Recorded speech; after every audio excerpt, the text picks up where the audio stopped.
Welcome to our space. We are so glad that you're here today. I get to say welcome to our 136th online gathering for congregational leaders across the country. This weekly gathering is called Courageous Leadership, and it's sponsored by ELCA's coaching ministry.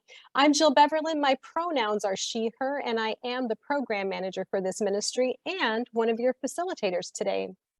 As part of my traditional land acknowledgement, I would like you to know that my home is located on the Fox River in Appleton, Wisconsin. This area is the ancestral territory of 5 nations of Native Indigenous peoples: the Menominee tribe, the Ho-Chunk Winnebago tribe, the Potawatomi tribe, the Oneida tribe, and the Stockbridge-Munsee Band of Mohicans and the Brothertown community. I honor and respect the diverse Indigenous peoples connected to this territory on which I live. As we step into our time today, friends, I also encourage us to remember that we are seeking to create a safer and braver space in these gatherings for you to bring the truth of who you are and how you are doing. These conversations are meant to be an intentional step to live more fully into God's dream for us as the body of Christ. So friends, indeed, welcome. I do hope that you each are doing well. Today, we have the privilege of hosting Bishop Mike Girlinghouse of the Arkansas-Oklahoma Synod in this space for a second time.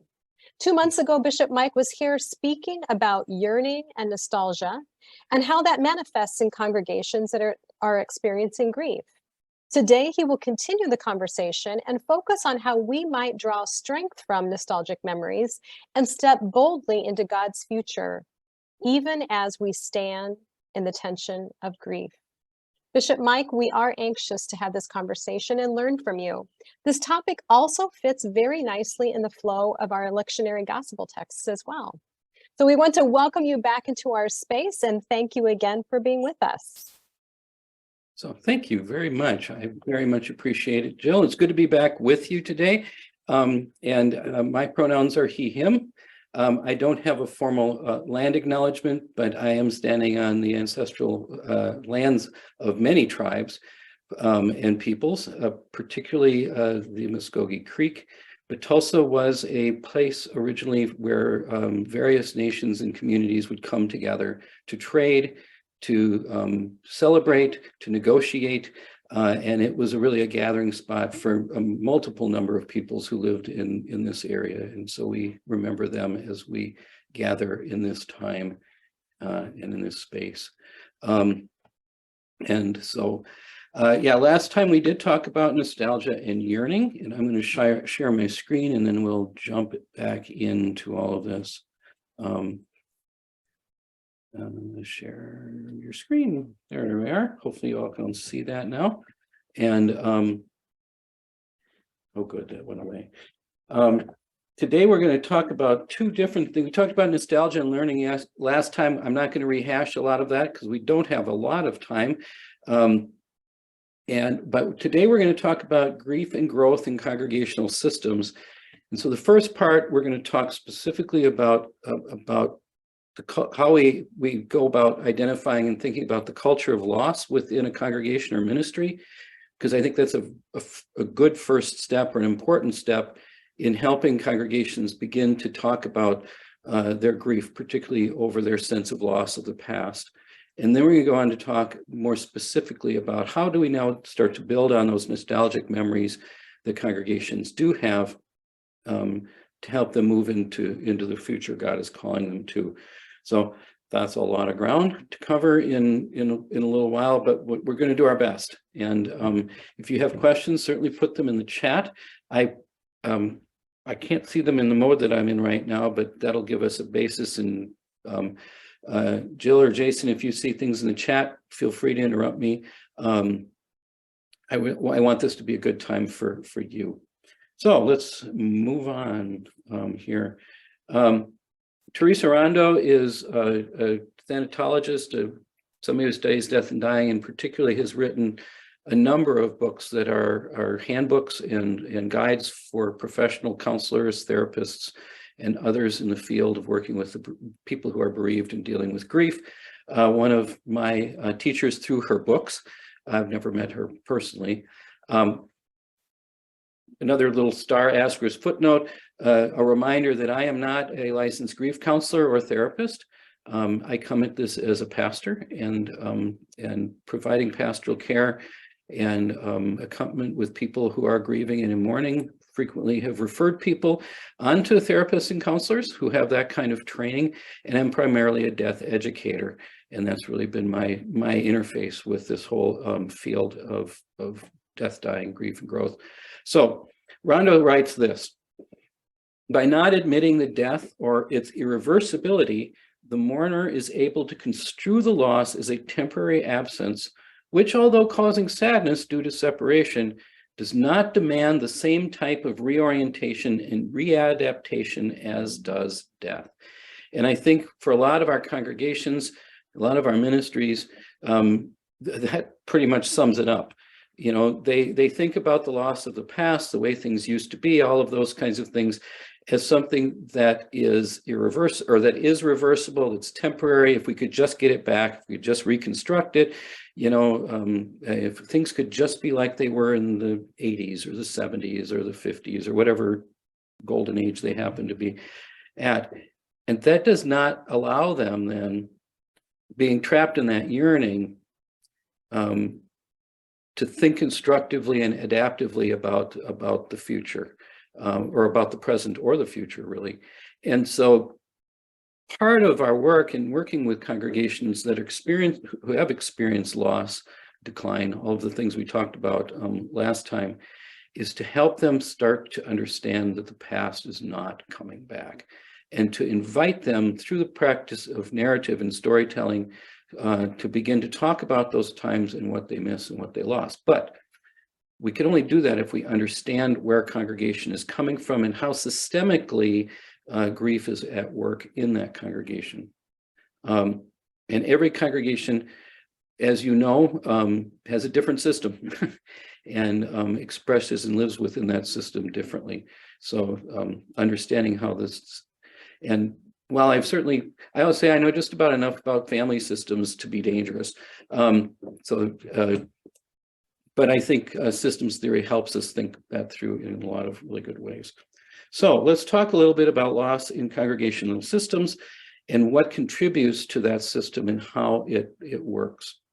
And hopefully for many of you, this is not going to be like new information, but perhaps a little bit more focused, particularly around how a congregation deals with grief.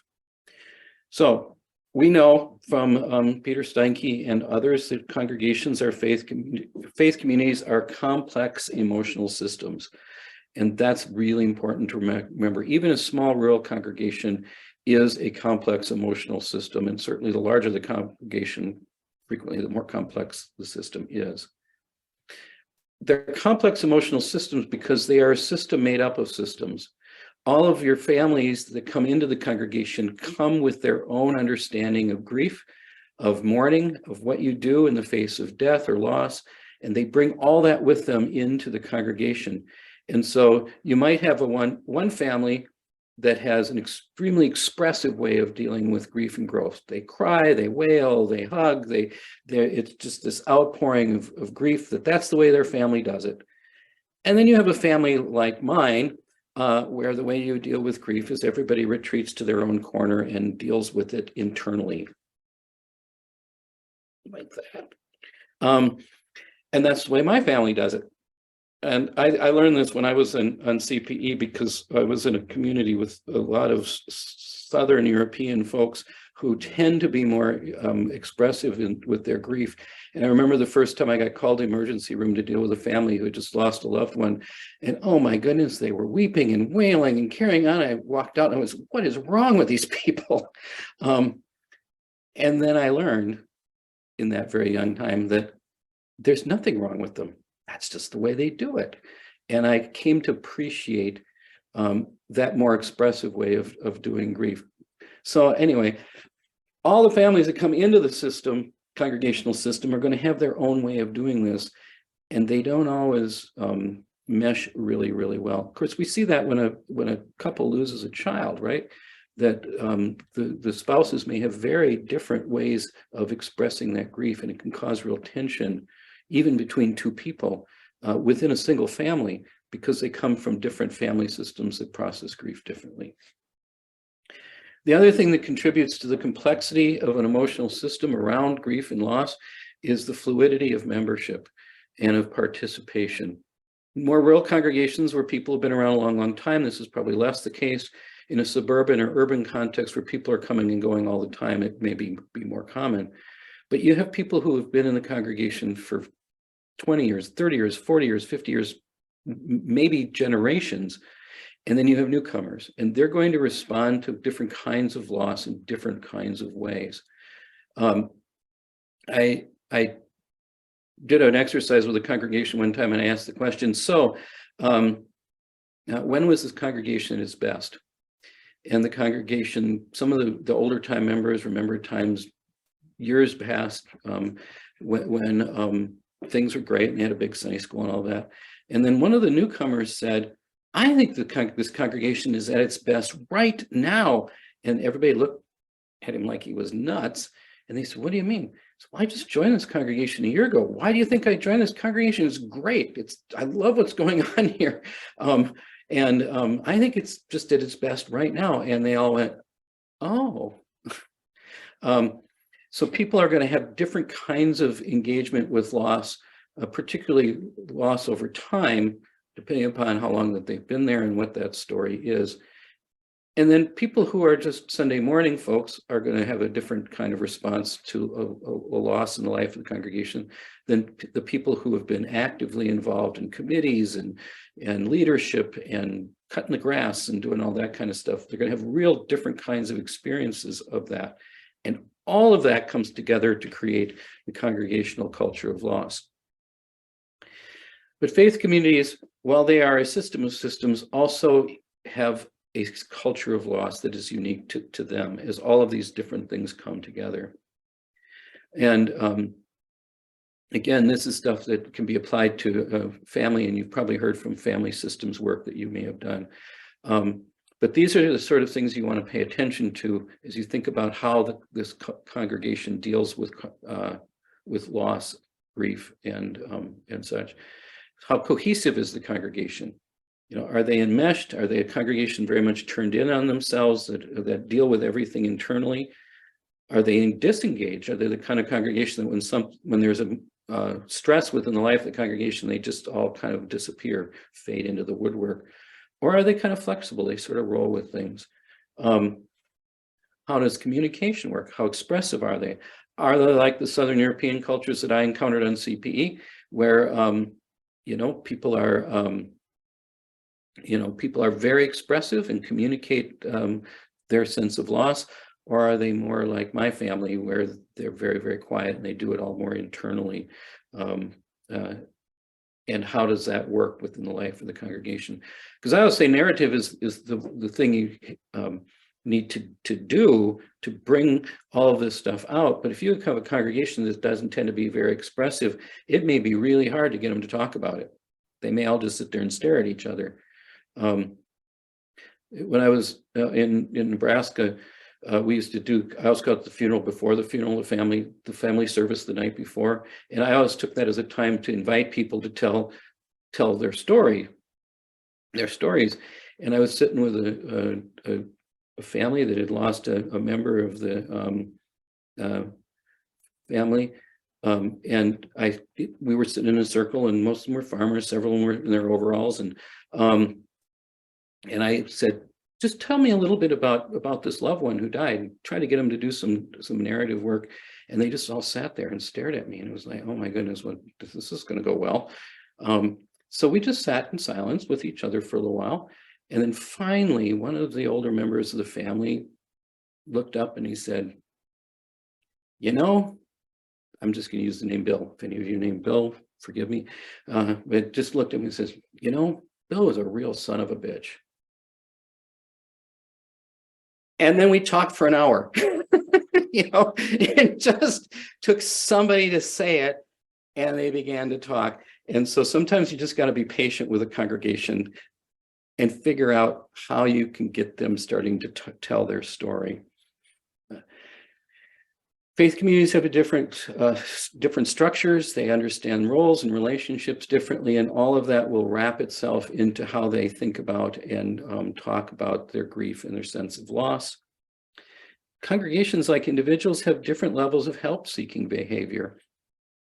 I have congregations in this synod who, in my 12 years as bishop, if they've called me once for something, I would be amazed.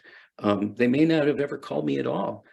I have other congregations in the synod who regularly reach out for help, for guidance, for direction, for instruction, and call the synod office sometimes a little more than they maybe need to, because they are very willing to look for help outside the walls of the congregation. And so that's an important determinant of how congregations deal with grief and loss.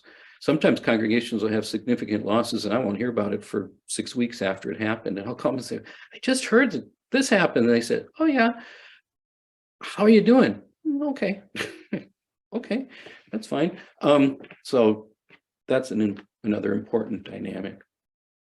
How do they handle conflict, and how is conflict? Because grief and loss can often generate conflict within the life of the congregation. What is their loss history? One of the exercises that I've done with congregations is we do the whole timeline thing, but then we do a loss history as part of that. When has your congregation experienced loss before, and how have you handled it? And I think we touched on that a little bit last time. Finally, third, if you want to understand how a congregation does grief and loss, you need to understand the local culture of loss. Because our congregations, of course, are part of the larger communities in which they're planted, where they serve, where they engage. People live their daily lives in their communities, and so the community itself may have a culture of loss that impacts how the congregation itself does loss. So you need to have some sense of what are the community experiences in history about loss. You know, has a major economic driver in the community moved away? Have they experienced a tornado or a hurricane or a flood or some other kinds of things that's caused significant loss? And then how did the community as a whole respond to that? And that will teach you something about how the local congregation might respond to this experience of grief and loss. What are the local demographics? Is the community growing? Is it shrinking? Are people moving out and there are a lot of empty houses? Or are you being overwhelmed with newcomers? And so those things will affect how people respond to loss. And this is from Peter Steinke. I like this picture of my gingerbread people, but because they, of course, all look the same. And the reality is our congregations are not like this at all, are they? Steinke, in his book, How Your Church Family Works, Understanding Congregations as Emotional Systems, talks about when customary patterns, these systemic patterns are disturbed, the congregation experiences cultural shock. And loss, as you change always results in loss. Loss always results in grief. And loss is always a disturbing of the culture, whether it's a small loss or a big loss. And usually when we're talking about the loss of the past, that's a pretty significant pattern disturber. And we need to be aware of that. Sankey also says, almost instinctively, we either resist change or reduce its shock by resorting to the familiar, making a situation like home, or the same as it was back in Minnesota. Here, any of you from Minnesota, you know, went to school in Minnesota, but I could say, or like it was in Wisconsin, or like it was in Pennsylvania, or wherever they used to be. And so this tendency to get trapped in yearning is really a fairly natural, instinctive attempt to hang on to what's familiar, even though what's familiar is gone. And we see that in individuals who grieve as well, in that you know, they try to keep things as normal as possible, even though a member of the family maybe is now gone or missing, and don't really know, at least initially, how to adapt or adjust to that. Holidays are often, holiday traditions. People try so desperately to hang on to the holiday traditions, and if there's an empty chair at the table, and they don't know quite what to do with that or how to adapt to that. Although I did have one family in a congregation I was serving that the Christmas after one parent died, remember it was mom or dad, parent died, they all took a trip to Disneyland for Christmas because they said, we're not even going to deal with family traditions at this point. We're just going to go do something totally different. And I said, hey, that's what you need to do. And then the next Christmas, they were in a better place to start adapting to the fact that this really key family member wasn't there anymore. Thought it was a little weird at the time, but in retrospect, it's kind of what they needed to do. So congregations are the same way. As Steinke says, homeostasis is always the default for our congregations. And there's always this attempt to try to maintain the status quo, that balance that we all need to feel in order to feel things are right. But grief undoes that. And no matter what we do, we've got to deal with the fact that there's now a disequilibrium in the system. And we have to invite people into that conversation as a part of their grieving. I'm going to zip through this. So let's talk a little bit about adaptation, because all of these things could become very much like the wall that's now in my backyard, and difficult to get over. And that's a 6-foot wide wall at the base. Sometimes it's pretty wide to get through, kind of like trying to breach the walls of a castle. That's actually holding up a road, but that's a different story.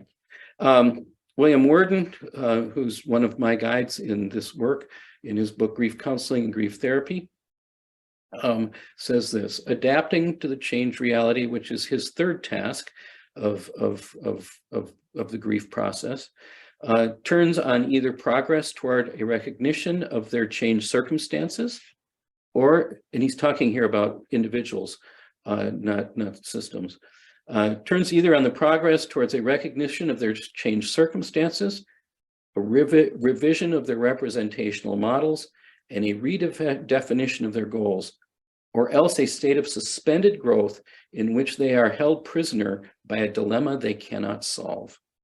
And I like that last name. They're held prisoner by a dilemma they cannot solve. And I think that describes a lot of our congregations. They are held prisoner by this dilemma of the loss of the past. They can't recreate it for all the reasons we talked about last time. They can't reclaim it. It's not coming back. And they just don't know what to do about it. Because they can't do the work, the adaptive work that Worden talks about earlier in this quote. Recognizing the changed circumstances, revising the representational models. I've seen congregations that are now, 50 in worship that are still trying to function like they were still the congregation with 250 in worship. And they can't figure out why they can't populate their committees anymore. They got 8 committees and 50 people, and they can't figure it out. They can't figure out why they can't find enough people to serve on the council anymore, which is a 12-member council in a congregation that has, 25 people in worship.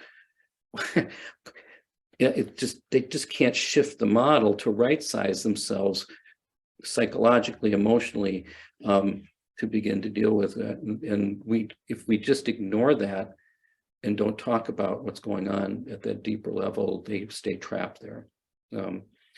And our mantra in this synod is, we want you to be the best congregation of 25 people in worship that you can be. We want you to be the best version of who you are right now, and that God can do amazing things, even with a congregation that has 15 people in worship, and I've seen it.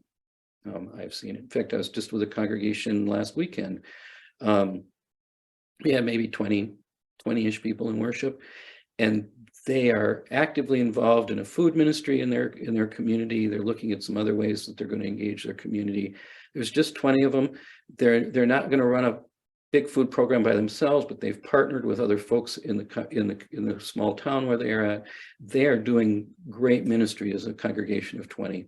And we've done a lot of work with this congregation to help them tap into their nostalgic memories and draw from them and find strength for being the best congregation of 20 folks they can be. And I would say they're a pretty vibrant little place. And they're not young, but they had one youth. She's 11. She's dynamic. We have one of our other congregations has one little guy. He's about the same age, and he is their lector. I have never heard an 11-year-old read a scripture. He reads scripture better than a lot of adults I know, and he is deeply involved and committed in another little church that really continues to do ministry, and in great ways. But that's not where any of them started. So how do we begin to adapt to NOS and actually put nostalgia to work? Ooh, we're running up close on time here. We have to make external adjustments. We need to talk about how the loss affects one's everyday functioning. You can't function like a congregation of 20, 250 if you're a congregation of 50 anymore. And you just need to be able to name that, to redefine roles and skills. I've told a couple of our small congregations, you need to have officers legally. But then why don't you just start meeting, use the old New England town hall meeting instead of having council meetings, just have a monthly congregational meeting. You just announce the next one at the current one. And, so you have the 2-week notice and just function at town hall level, and you'll still have your officers because you need them. But rather than bemoaning over the fact that we can't find 12 people anymore to fill out a council, just do congregational meetings, and that works. And we've had congregations use that model at least for a time until the people say, we're really tired of these congregational meetings. Can we just pick a council? And then all of a sudden they've got 8 people to fill a council. But begin to help congregations through narrative to redefine their sense of loss, to start saying, so yeah, we're not 250 anymore. This is the example I'm using. Obviously, you can do your own numbers, but what's really great about being a congregation of 20? What advantages do we get in being this size instead of something much bigger? Rather than continuing to mourn the fact that we're not 250 anymore. And remember, we've done that work already in naming the loss. How can we start to make meaning as we start looking forward? So those are all external things. But there are also internal adjustments and adaptations that a congregation needs to make as they begin to move beyond the loss and begin to draw on their memories in positive ways instead of just constantly saying, we just want to go back, we want to go back. And that is, how do we rebuild our identity? How do we begin to find a new identity that is still anchored in our old identity? And this is where nostalgic memories can help. As you explore the nostalgic memories and ask the question, what was really great about that? What values were at work in that time when things were going really well? What were the strengths that were reflected at that deeper level, to kind of peel things back and get to what really is the essential core values of that congregation, and then say, okay, we're not who we used to be anymore. We can acknowledge that. We've talked about that. How do we begin rebuilding our identity on those values that were reflected in those ideal times from the past? How do we get down underneath that to start to say, these are the core things that make us who we are? And now we can reshape ministry around those things, around those strengths that have always been here, rather than saying, you just need to get over the past. You forget the past, let's mine the past for the building blocks of a new identity for this new reality in which we live. It's the same is true for individuals, right? Because as you begin to carry those memories of the person you've lost with you, those memories become building blocks for moving into the future. So you don't want to forget the person. You want to value the relationship you had with that person and the way that they shaped you and formed you, and carry those things with you into the future. Clay Rutledge, who is my teacher around the whole idea of nostalgia, says the psychological growth requires exploration, the pursuit of new experiences and ideas, and the willingness to be open to alternative ways of thinking.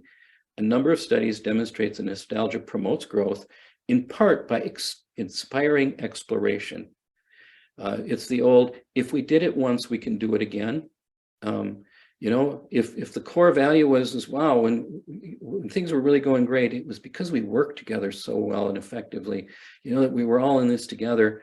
We can take that and say, let's explore what it means to work together now, even though there's fewer of us. We need to talk about how loss affects our self-esteem, our own sense of self. That's true of an individual, it's true of a system. What is our self-definition? What is our self-esteem? It's amazing watching some of these little congregations going from, oh, we're just small, we're old, we're tired, we're done, to, hey, we can actually do some things, and we want to start out with some small successes, just let a congregation try a few small things and feel that, we really can do some things. We're not going to start by taking on the entire food ministry of our community, which is not where the congregation I was with last week started. They started with some smaller things. Let's see what we can do to start building some self-esteem as a community of faith. So they started doing a few more potlucks. They started visiting shut-ins, and because they didn't have a pastor, because they're too small to call a pastor. But we could probably go visit Jonas in his house, and and they said, gosh, we can do some things. And so to take baby steps toward beginning to experience and to think about what does it mean to be who we are right now, how do they begin to give shape? They need to feel some self-efficacy, that they can actually accomplish something even though they're not who they used to be, and then some sense of who they actually are. The question we need to keep asking is, okay, who are we now? What can we bring from the past? What can we draw from the past? But who are we now? And what makes that really good? Like the guy who said, we're at our best right now. I've been here for 18 months, but I love this place just the way it is right now. And people explore that, I think that's, and like I said, these are all small incremental steps. We have to make spiritual adjustments. We need to redefine how we draw meaning, both from the past, but particularly from the present, from the here and now. We can explore how our sense of loss affects our own beliefs, our values, and our assumptions about the world. Not only what is God calling us to do and to be, but also, if our congregation has declined from 250 to 50 over the last 10 years, some people might be saying, where is God in all this? Has God abandoned us? Is God on vacation in Bermuda? How do we understand God's presence in all of this? To have those conversations as you redefine the direction, purpose, and reappraise your relationship with the past, drawing strength from those stories without trying to recreate that past. And then what are the assumptions that we make about our faith tradition that need to be validated and or challenged? What are those underlying assumptions that cause us to continue to think that we can fill a council of 12 people when there's only 25 in worship? What are the assumptions about what it means to be church when we think that every church has to have its own pastor, and that partnering with another congregation, either Lutheran or otherwise, is somehow a failure and not perhaps an exciting way of stepping into a new way of being church together? What does it mean to assume that a church has to have a 15,000 square foot building with a fellowship hall that seats 500, and when there's just 100 of us left, and we can open a huge conversation about buildings, but we won't go there. But what are those assumptions about what makes church that can help us to start redefining and reassessing those assumptions? Alan Roxenberg writes this: transformation and innovation come not from programs presented by leaders, but from the myriad of ways ordinary people come together in dialogue. I am so convinced that the way that you begin to work through the grief is to tell the story of our grief and our loss, to name it, claim it, to share those stories of loss with each other, so that the newcomers understand the history, so the old timers, people who've been around for a long time, understand the excitement of maybe some of the newer people, if there are newer people, to tell those stories, but then also to begin to tell the story of who you are now, to begin to tell that story, to share that narrative with one another, and then begin to live into that story. And of course, it's not like you tell the story and then you do something, and then you do something. That happens at the same time. You go out and have some of those little successes, and you come and celebrate it. You talk about it. And you say, "Wow." I remember when my dad died, the first time my mom decided to take a trip on her own, that was after 2 years of basically locking herself in her house and crying herself to sleep every night. They'd been married for a long time. And I remember when she came back from that trip, she went, "Wow, I had a great time." I felt a little guilty about that. And we talked about it. And she told me her stories and all of that. And all of a sudden I heard, "Oh, I'm taking another trip. Oh, and I found 2 people, some friends from church I'm going to go with." But every time she did a little bit to start taking some baby steps into the future without my dad, she told stories about it. And that strengthened, her ability to take the next step and the next step and the next step after that. And she'd say things like, "Gosh, it would have been really great if your dad could have been with me on this trip. He would have so enjoyed this." And I didn't say, "Oh, Mom, Dad's gone." I said, "Talk a little bit more about that. What do you think Dad would have enjoyed?" And so I think we can do the same kind of thing with our congregations too, when they say, "Oh, this reminds me of when," rather than saying "that was then," to say, "Let's explore that. Let's take that up now into this," to say, "You had a great Sunday school program. Tell me why that was so important." So you keep asking that question over and over, which is why the grief process is not a straight line, but is something we loop back and loop back and loop back. And more we gain strength as we build on our strengths on those core values. But, I'm going to skip this because I think we're pretty close to time.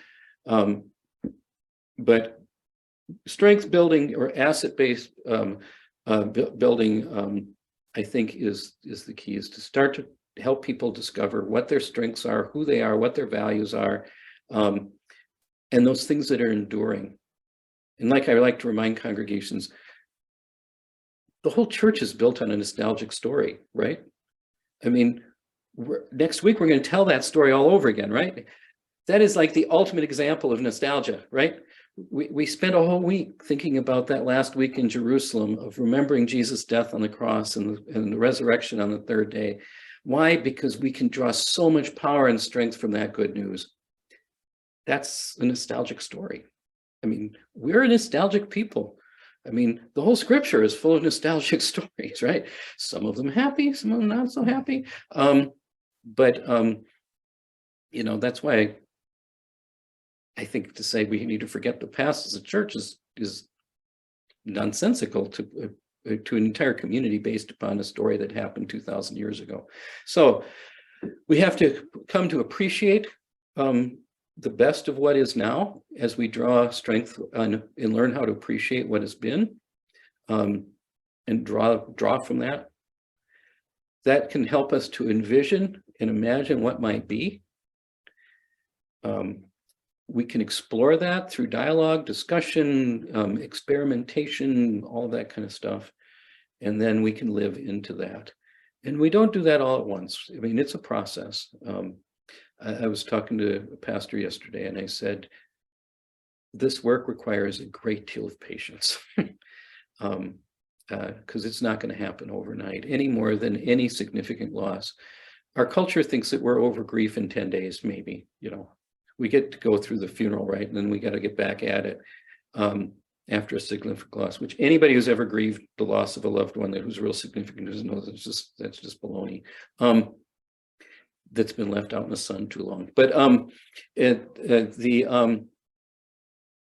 so we need to be patient with the congregations as they work through their grief, as they begin to take small adaptations, and which lead into larger kinds of things as they explore who they are and what they are now, and then begin to dream and imagine what it is that God might be calling them to do.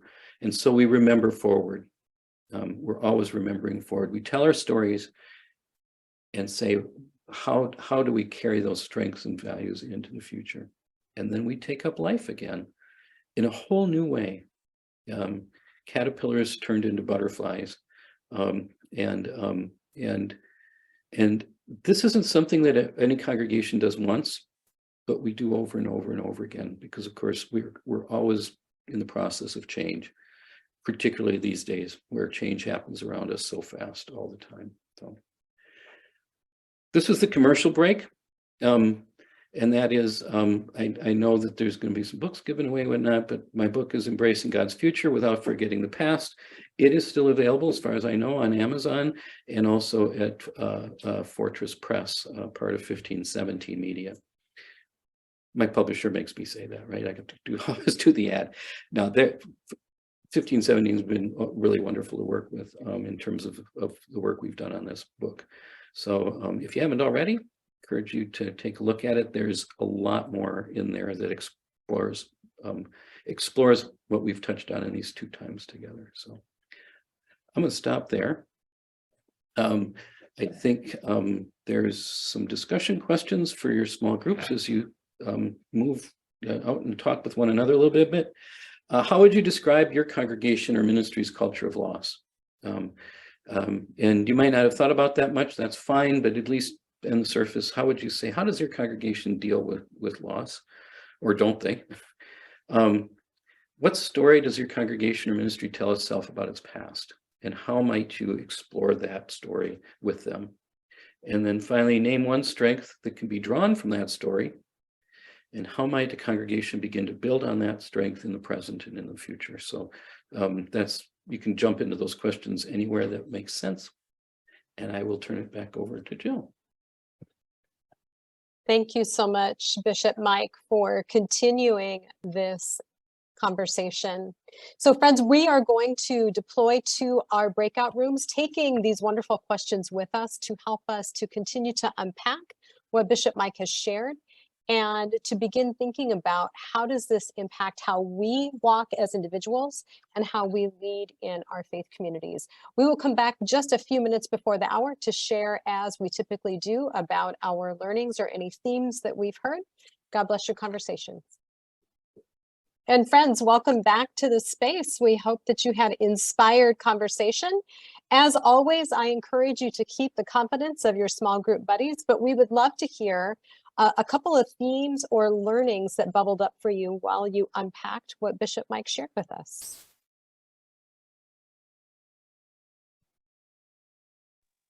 Okay, Jill, I'm going to jump in with my question. Bishop, this is Carol Schultz speaking. Hi, Carol. Hi. I've been worshiping at a congregation for about a year. A few months after I started attending that worship, that pastor was elected bishop. And had been actually at this congregation, served 2 different calls to this congregation, because after he left the first time, they wanted him back. And they got him, which surprises everyone, I think.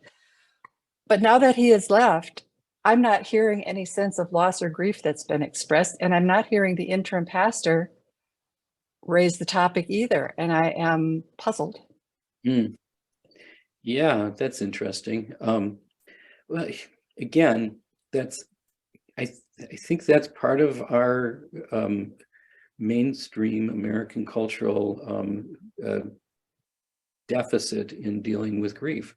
You know, we're supposed to just go on as if nothing ever happened. And until somebody structures something intentional about it, those conversations may be going on, but they may be going on in whispers. I know the congregation I left to take this call as bishop, it was a really weird kind of an experience for them, because on the one hand, they were very proud of the fact that their pastor got elected bishop. And on the other hand, really, really, well, some of them were really sad I left. Some of them were like, you know, and so it was really hard for them to talk about it, I think, because it felt like they should be expressing their happiness and pride instead of saying, oh, doggone, the synod stole our pastor from us. And that was the rhetoric that, oh, we're sharing this pastor with the whole synod now. Yeah. And well, so, yes, of course, at one level, that's true. Mhm. And so I guess the heart of my question is, what are we doing to help train our interim pastors so that they can surface this for their congregations? Yeah, that's a good question. I've done some of this presentation with the interim folks quite a while ago, but yeah. Carol, I'm going to jump in and say this is a conversation that I have also sparked with colleagues in the church-wide office, promoting the use of grief coaches alongside interim pastors. So both the leader that is transitioning call and the faith community itself has the advantage of unpacking this grief experience, even if it's a transition that was welcome. Like what you're saying, yay, we celebrate. Our pastor is going to be the new bishop. That there's still grief that comes with any transition. And so what happens if we're intentional about providing healthy space to name the grief, to process it well, and then everyone moves into the future with a cleaner emotional slate? That's my because my concern is there's a pastor is going to show up here in the coming year sometime. Mm-hmm. And if this congregation has unprocessed grief, how is that going to surface when that settled pastor arrives? Yep. Yeah. It'll come out sideways. Yeah, it makes me think that if you're considering a call, you should be asking the call committee, how has your congregation been processing this transition and the grief that goes with it? It's a wonderful question. And Bishop Scott, thank you for putting your comment in the space. And I'm really happy to know that you are considering this. I want to experiment with you. I want to have a conversation. We have a beautiful cache of grief coaches available. In fact, while Bishop Mike was talking, we at one point had 6 total grief coaches on this call alone. The LCA has the resources. So bishops in the room, please share with your colleagues. The other bishops in the Council of Bishops aren't going to listen to me. They're going to listen to their contemporaries. So please start pitching, and we're here to come alongside of you. Friends, thank you so much for your time, for your attention to this. Bishop Mike, for sharing your wisdom and your expertise. Jason is going to be in contact with those whose names have been selected to potentially receive the free resource. As we are wrapping up, friends, next week is Holy Week. I want to just acknowledge that. We do hope that you make time for yourself to be here. It will be our small groups by topics Wednesday. And so it will be a really great time for you to unpack the truth of how you're doing on that particular day of Holy Week, and to find some extra support and energy to complete the journey to Easter. And as always, friends, I want you to know that you are seen, you are valued, I'm gonna cry, and you are loved. Thank you for being here, friends. God bless you.